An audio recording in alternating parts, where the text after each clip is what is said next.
So one day, there was an apple. And this apple wanted to be great. He wanted to grow and bear much fruit. And so what did he decide to do? He decided, hey, you know what? Thinking to himself, I'm going to get myself around some other great apples. And so he jumped in the bushel basket with all the other apples. And he scooted himself around and he rubbed around. But guess what?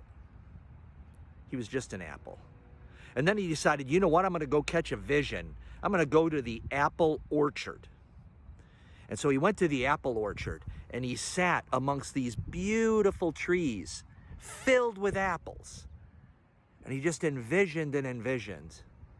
But at the end of the day, he was just an apple. So he decided to go to school and learn from an appleologist.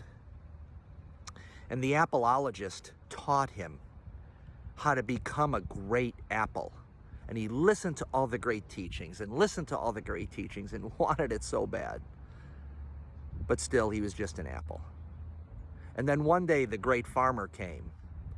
And he looked up at the great farmer and he said, I want to be fruitful.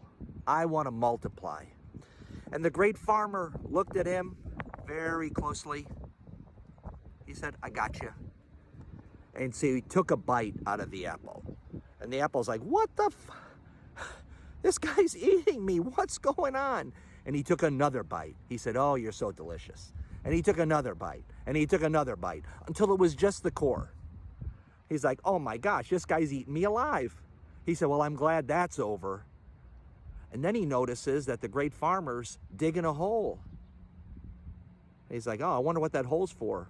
And he drops the core into the hole. He's like, you gotta be shitting me. First he eats me, now he drops me in the hole. Then he covers it up with dirt. And he says, see you later. And eventually, the apple starts to sprout, or the seeds in the core. And a tree grows. And then apples grow on the tree. And then those apples drop to the ground. And eventually, over time, that apple becomes a great orchard.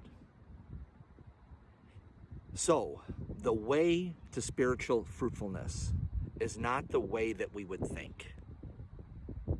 It is in the quiet. It is in the trial. It is in the releasing of the doing and getting into the being.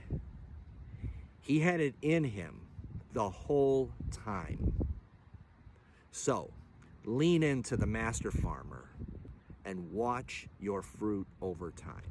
Blessings.